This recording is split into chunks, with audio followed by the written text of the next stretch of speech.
Just like that, Dead Red Cincinnati back. Brian Giesenslaw, Sam LeCure. And for the audience that is the listening audience only, I would advise maybe checking out the TV version from time to time on Bally Sports, because this is a very visual podcast. Not all podcasts are visual. But if you're looking at Sam LeCure right now in his home living room, in his ski goggles and hat, that kind of sets the stage for kind of where we are this time. I was hoping you'd like that. I always like to get the giggle out of you initially. So that's one of my favorite parts.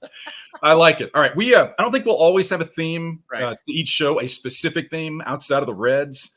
But the last couple of weeks, it kind of, just found its way into our rundown. Again, when the 37-member staff of our show was researching what to do this week, they kind of came up with this. And with the Reds in Denver this week, I like to think of this show a little bit as people can watch us on Reds Live, and this show is a little bit more of what happens during the commercial breaks. Yeah. These are the things we talk about. So we're looking at all these scenics of Denver while the Reds are at Coors Field. Yep. And you and I are thinking about the mountains. Yeah. We're thinking about ski trips, and that takes the conversation in a different direction. So let's set the stage for this show. Okay. With a little bit of ski conversation. All right. And we'll start it the way we did last week with just a few questions for Sam LeCure. So here's how we start. Minister of Culture. Our Minister of Culture, and someone that I admire for your love of the mountains and all things of that culture. All right, Sam LeCure, skis or board? Board. Trails or trees? After a few trails, once I get my turns down, I like some trees. All right, I like that. First chair or last chair? Middle chair. I'm not trying to set any records for first on the mountain. That's right. So you're not first up, but you also don't have to be last down. You don't have to I'm not last down either. Okay. I'm like right there in a sweet spot. I'm kind of you've got apres. Yeah. I'm a little more of a mid-pre guy. Yeah, I like that. Mid-pre is a good underutilized term in the ski industry. All right, and finally, pardon my grammar to my English teaching sister, ski good or look good? Ski good. Okay. All right. Ski good. All right. I like that. And then I like to break out one of these at the end of the day. Oh, the shot ski. So for those unfamiliar, Sam owns his own shot ski. That's hard to travel with those. So you got to find one, but you can find one in most mountain bars. Had a buddy or my living room. Whatever. Just happen to have that laying around. One of the two. So so we're gonna do. We'll revisit. Yeah, Five and Dive is going to be ski themed today. The stretch coming up, which we always do, is going to revisit an auspicious major league debut. We'll say that. Okay. But let's jump into the leadoff spot right now and get right to the Reds. Reds, this recent run for the Reds, Sam, has been much better. There have been steps along the way, and then they have the big game, first game in Colorado. And you look at it right now, and you said timing is everything. What does that mean? Just as far as I liken it to when people get in the playoffs and who wins the World Series. It's like who gets hot at the right time. So timing is everything for that. So specifically to the Reds, timing as far as this divisional stretch that they're going to play, that's an opportunity to make up a fair bit of ground in a short amount of time. So to be able to, and I'm not going to say they're hot yet. They're playing really well, but I don't think they're best quite yet. So that timing as far as within the game itself, when do you make that big pitch? You hear guys talking about make that big pitch. Well, that's probably going to be a, second and third, 2 outs with their best hitter up or something. Or when do you get that big hit? Getting a single, to lead off the game is great. Getting a single with 2 outs in the 6th inning when you're down by 1 with runners in scoring position is a different thing. So it's more of a timing issue as far as that goes. And right now it seems like the timing is good for them.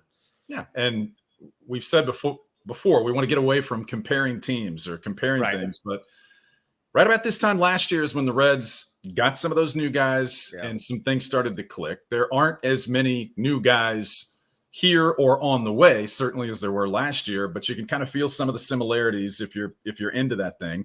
But you mentioned the Reds offense and 2-out hits is something that have come with regularity in big spots recently. And they had the big offensive game, the first game against the Rockies, but we made the point the offense had been trending in that direction. before they got to Colorado. What do you make of kind of the trajectory of what was rock bottom? They couldn't hit, they couldn't score for 3 weeks, and now it's been a little bit more of this. Well, I think we talked about this post game last night, is that it hasn't just been one of those things where you think it happens overnight. You need a sample size big enough to be able to reflect on. So I like the fact that we've seen it little by little, because that's the way the game is, man. It's not, nothing happens overnight. You don't make an adjustment in the cage after an 0 for 4 and the next day it's there and you've clicked. It takes the repetition of doing it. So I think that I think it's a natural trajectory. I think it's the proper trajectory, rather than just get, all your eggs at one time. Get them a little bit at a time. And I think that you see the work pay off little by little, and you buy into it more because you see a daily progression, rather than all of a sudden you're just giving it. You get your cake and you eat it too. I don't think that that's kind of a good way to go about it. So I think that everybody, little by little, it started with, maybe a Candelario, and then Jonathan India's been swinging the bat well. Spencer Steer. I mean, you could go on, and it's kind of a guy a day, or a TJ Friedel's back in, or a guy a day, making a big play. A Blake Dunn hustling out of play. Different things like that, where everybody's getting in on the act. So I think the trajectory has been great. Well, let's talk about something we haven't really touched on yet, because I agree with you. There's an old saying from coaches or managers is, I talk about the team that I have. I don't talk about the guys who aren't here. Yeah. There's a big name, though, that's not here, but that big name is getting close to being here. And we're talking about Noelvi Marte, suspended before the season for 80 games. Yeah, suspended before the season for 80 games. But as we do this, less than 2 weeks until he can start an official rehab stint somewhere in the Reds minor league system. And then the end of this month, the end of June, if everything goes as planned, health and everything else, Reds could have Noelvi Marte back before the All-Star break, a couple of weeks before the All-Star break. Where do you see – this is hard to predict, because last year, such a small – I was really starting to fall in love with that dude. I know. That's why I keep getting upset with him about that. But yeah, go ahead. Sorry. Yeah, but it wasn't long that we saw him last year. So we don't know enough about him to know potentially where this might go. All of the emotional things notwithstanding, what do you see if he starts to work his way back? What might you expect that situation might look like? The first thing I think of, especially we know, you said we didn't see him enough last year to know enough about him, and you're right. But I saw a lot. I saw a guy, I think he ended the season on a 14, 16 game hitting streak, something like that.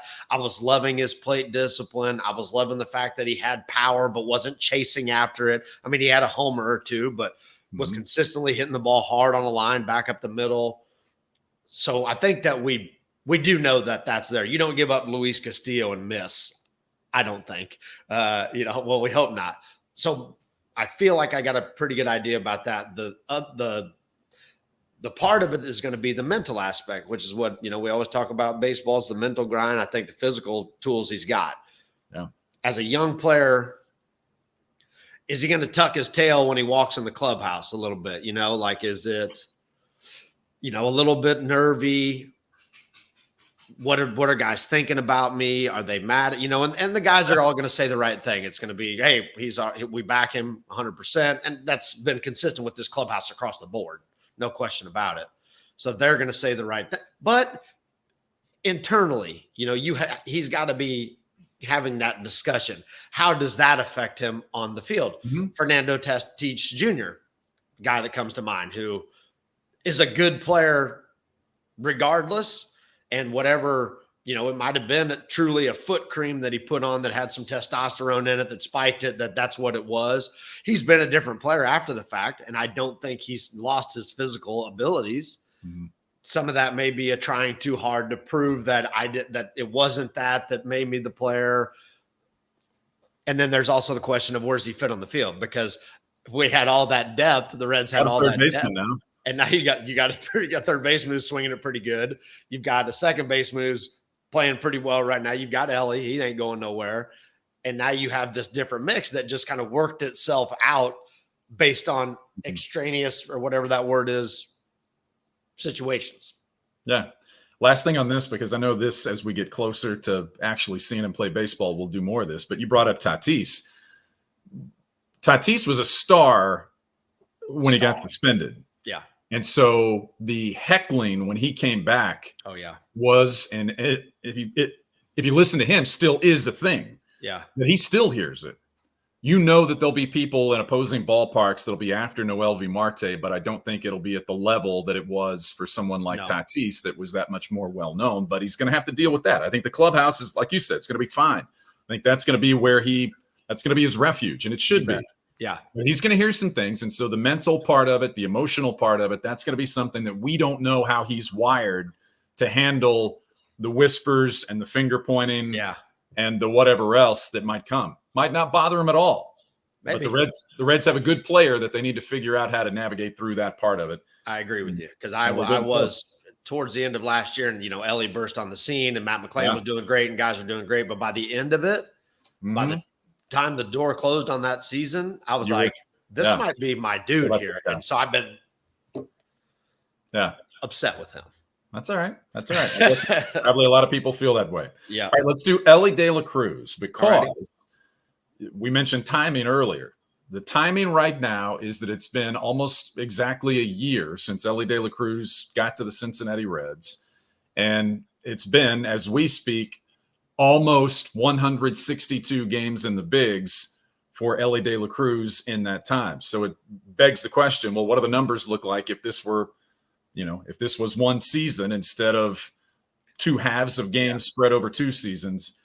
His first 162 games in the bigs. Before I even tell you the numbers, what would you want to look to first if you're looking this up and you just wanted a feel or a barometer of some sort for how he's handled his first 162? Is there any certain number that would stand out to you that you would want to see? No, because I don't think so. And he's such a unique case, because not really an apples to apples here. There's going to be, now that all the numbers are coming out about comparables, there aren't many. He's starting to be in classes of 1 of 2 here recently, 1 of 5 or 1 of whatever in Major League history. So there's not a lot of that. And his average over that time is probably 234. This is a guess. 234, 26 homers, 75 bags, 80 RBIs. You're really close.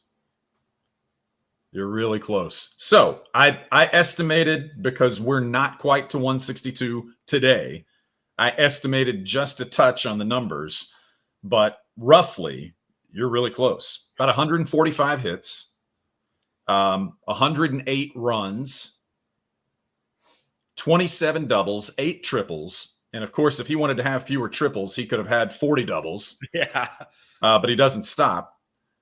24-ish home runs is where we are. 72 driven in, 70, low 70 steals if he got hot. Yeah. And you're right. Batting average about 235, 237. On base, 315. Slugging, 420. OPS, 730. Yeah. Anything there? That's what you thought it would be, but anything there stand out to you? I think it's that he's held his own for sure. I mean, there's been times where he's, at the beginning of May, his OPS was the 4th best in baseball. It is now like 7th worst. So for me, it's always going to be the extreme. He's extreme. His skill set is extreme, but that doesn't mean that his career has to be extreme unless it's extremely good. Right. He has to be able to figure out how to shorten the extreme. Exactly.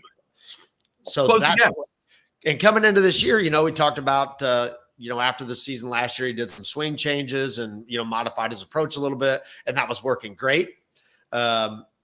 It's constantly. Andrew McCutchen has been around for 100 years.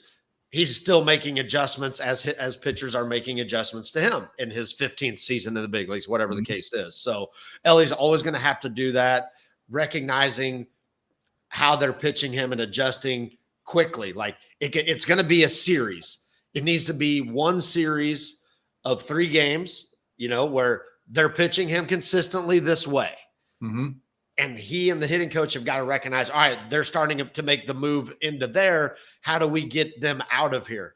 Recently, it's been the breaking ball that starts for a strike and comes down into his back foot. How do we clear that out? Taking it, number one, is a great start. But number two, then beginning to make those adjustments swing-wise. And the issue becomes it doesn't happen overnight. So you can recognize it and try to make your swing change, but it's going to take another series or two for you to be able to iron that out, to be able to get to that pitch because it's not in your normal swing path. Mm-hmm. So that's why these things take, a 10-game stretch of some futility. I can stand that, especially for a guy like Elly, who, if he comes out of it, he's got an opportunity to go on a 20-game stretch where he's the best player in the game. Right. And when the season started, we all agreed that he had made some adjustments that looked like they worked really well. Yeah. But, most great players early in the career, you're going to see it do this and then back. You can't see me. Back up and down. And that's what you just described. You have to minimize the depth of those slides. Yeah. And try to maintain up here more. But there's still going to be ups and downs. He's 22. Of course. And has 162 games of experience. But what a path that he's on. To continue to adjust and to do things. I mean, he's got a different set of physical tools than a lot of guys to be able to get out of that. It's just, does he understand it well enough to make him quick enough? And I think that he does, but look, it's a hard game. I don't care how much talent you got. I mean, not ever, Mike Trout came to the big leagues and got sent back down, it's not easy. So I believe it's going to happen for him. Yeah. Again, but it's so interesting. Nothing happens overnight in this game. Right. But if you showed someone that didn't know, if you showed them those numbers from 162 games, they wouldn't see the 470-foot home run in there. They wouldn't see the steal of home or the speed on the bases, what it looks like. And that's why this is the ultimate numbers game. But the numbers, unless you dive really deeply into don't tell the whole story. They don't tell the story until you tell the wow factor. Right. Until you see the player and get the wow factor. And then you see some of the extremes where he is with steals, with speed and power. Yeah. You see those extremes and realize that you've got a comp to Ricky Henderson and a comp to Barry Bonds. That's kind of the path that we're on right now. If he starts referring to himself as Elly, we know we're on to something. Right. Because, hey, nobody care about John hitting 316, Ricky hitting 330. I love that, dude. I love the Ricky Henderson. One of my new favorites. Yeah, but trying to evaluate Elly De La Cruz statistically for all the baseball nerds out there, this is going to be a project because it's different from evaluating so many other people to this point. All right. We're going to shift gears now. How about we do 5 and dive? 5 and dive. Prepare yourself for 5 and dive. Let me get back into character. That's right. Get back into character. Also, I didn't know whether to go with highlights or low lights today, Goose. It's a little dark inside. I don't know if you can do the goggles, but they look good. Oh, hold on. How about this? Okay. There we go. Oh, yeah. Just pop the lenses out. This is perfect. And kids at home who are going to start skiing and snowboarding, I do have a hard helmet. It just felt a little bit much for today's show. I was going to go there. I know. I was going to go there and call you out, but I didn't do that yet. So that's good. All right. So the theme of the show, as we said off the top, with the Reds having been in Denver, was it gets us talking about ski trips. Jackson Hole is not in Colorado, but Jackson Hole is high on the list. Yeah, it so is. let's do 5 and dive. These questions pertaining to our love of skiing and snowboarding. Okay. And mountain culture. Yes. All right. I'm going to start you with a simple one. First trip you made and most recent trip you made. Where was it? Interestingly enough, first trip I ever made, Steamboat Springs, would have been 2017. They have a country music fest up there every year. It's like a Texas takeover. It's a Texas music fest. It's not a country music fest. It's a Texas. What'd I say? You said country music. I was about to say it was a Texas takeover. It's just remove the word country and lead with Texas. Texas Country Music Fest. Yeah. And then the most recent trip I was on was Telluride. Ooh. Outstanding place. Different kind of look there. Different kind of feel to the San Juans than the Rockies. It is. All right. Back to you. Yep. Favorite mountain. This is such a hard question. Favorite mountain. Most recently, it's been what you see behind me, Jackson Hole. So this, we came back after Julie and I, after our second trip to Jackson Hole, and I said, I want a trail map that I can put up in our house. Our daughter, God bless Ava, taking wood shop in high school, made the frame. That was a Father's Day gift. Awesome. That's in the office now. But for years and years, and you know this, we talked about this. People said, don't go to Jackson Hole. It's just steep. It's for daredevils. It's different, and you can find that. You can find the guys that are shooting the canyon there, the thing at the top. But what a fantastic, unbelievable mountain. And so that's up there for me. Also, I'm sure it's got a soft spot in your heart, since that's the only time you and I have ever been on a mountain together. We've crossed paths. And boy, we've got some memories there, folks. Gonna have to try that one another. Yeah, we'll try that when we get this thing uprated to PG-13. All right. We'll have to upgrade it. Here's another one for you. Bluebird groomers or stormy day and deep? Man, it's just hard to beat a bluebird day. I mean, I like, if it's not actively affecting visibility on those deep days, I do like those types of days as well. Yeah. You know what I mean? But man, you get up there and you get the opportunity with the Bluebird. This Bluebird Day, folks, if you haven't gone, is basically a clear blue sky where you can just kind of the one Bluebird picture, and you can just see the whole expanse of the range. So I would have to go with Bluebird. All right. We got to do the last two quickly so we can stay on track here. Give me your next one. All right. Favorite apres combination of food drink? Apres after you get done skiing, folks. Sorry, we're educators too. Heavy appetizers, maybe a bowl of chili, and bourbon. My man, perfect. I mean, spell it for me. All right, last one before we move on is I gave you first and last. Best trip was to which location? Man, just give me a location. That's really tough. I'm gonna go with Park City. Oh, I love it. I love it. Very nice.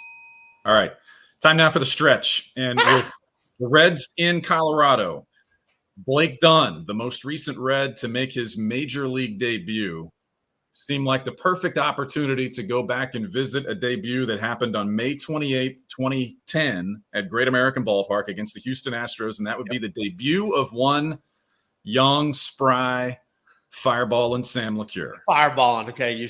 What do you remember? You lost me there. I remember most of it. I remember actually walking into the clubhouse, like the girl I was dating at the time, she had got me one of those things that you're supposed to wear, that was kind of the style. And I remember Scott Rowland said, I walked in the clubhouse and Scott Rowland goes, "Hey, nice drug helmet." And so that's my first memory of it. And then, kind of went out, did the warm-up thing. I remember the first ball I threw to Ryan Hannigan to start playing catch was about 100, probably the hardest ball I threw all day. Did the warm up, came out, saw the stands, then it was kind of like, it's the third deck. I mean, it really is the upper deck is like, dang. And then we went about it, man. I punched out Michael Bourne looking. Mm-hmm. I was chuckling walking around the mound because me and my brother Dan were walking through Macy's the day before, and I turned around. He's over there doing this out of nowhere. I was like, "Bro, what are you doing?" He's like, "Shit, dude. I was just thinking about what I was going to do for your first strikeout." So I'm walking around the mound thinking about my brother Dan. Somewhere your brother is in the ballpark doing that. Yep. I gave up an opposite field home run to Hunter Pence in the first. Yep. RBI single to him in maybe the third or fourth. I think I walked Lance Berkman 3 times. I believe you can understand why if you look at his numbers. Only one was intentional. One was intentional. Yeah. It ended up getting through 6. I think 6 hits, 2 runs, 3 or 4 walks, maybe 4 walks, 3 of them, definitely 3 of them Lance Berkman. Yep. And I got pinch hit for in the bottom of the 6th. Mm-hmm. Drew Sutton hits a grand slam off the left field foul pole on Fireworks Friday. I think there was about 35,000 in the house, and we beat him down, man. I think it was 15-6 or something like that. So 15-6, beat him down, and I got pushed through. Oh, timeout, prop. We need some filler music while Sam retrieves. Sorry. So this is the hat I wore that day. And that's what I was going to ask you. What do you have from that night? There it is. That's it. Okay. So right. That's unbelievable. The only time that hat's ever. Did you get a scorecard? That's all. I have it somewhere. Okay. But that's shaving cream from them pushing me around the locker room and putting everything they could find in the pantry on me. Perp Plus, baby powder, that whole 9 yards. So I love it. 1-0, baby. What a night. 98 pitches in your 6 innings. And you remember how you finished? The 6th inning? You remember that? Yeah, punched out the side on 12 pitches. Yeah. I told Dusty, I said, I'm just getting warmed up, baby. Yeah, yeah. And Dusty said, thanks, but have a seat. Yeah. nice job, kid. We got it from here, Rook. We got it from here, Rook. That's outstanding. What a memory. And I'm glad. I didn't know you had the hat. I assumed you had some things, but they'd had it on loan for 13 years, unbeknownst to me, at the Reds Hall of Fame. So I saw Rick Walls like this offseason. I was like, hey, man, y'all wouldn't happen to have that hat. Like, I mean, pitchers don't have a ton of memorabilia. I need something. He's like, yeah. Blah, blah, blah. So got it from him, and he's got it all nice and wrapped up. I can't figure out how to display it here in the house, but for right now, it's sitting in a plastic bag on the pool stick table. So we'll figure it out. You'll figure it out. All right, man. I think that's all we got. You want to wrap? I think that's all we got, man. That was good. Yeah. Tell the people what they need to know. The Reds are playing some good baseball. Subscribe. Summer's coming. Go skiing. Go skiing if you haven't done it before. Yeah. I'd start at Perfect North and maybe try to get to the Rocky Mountains eventually. They're beautiful. Yes, they are. And I would also add subscribe and like to Dead Red. Oh, that part too. Yeah. Like and subscribe to Dead Red Cincinnati. And yeah, we're fun. Watch us if you can. Listen to us if you must. See you next time. All right, guys.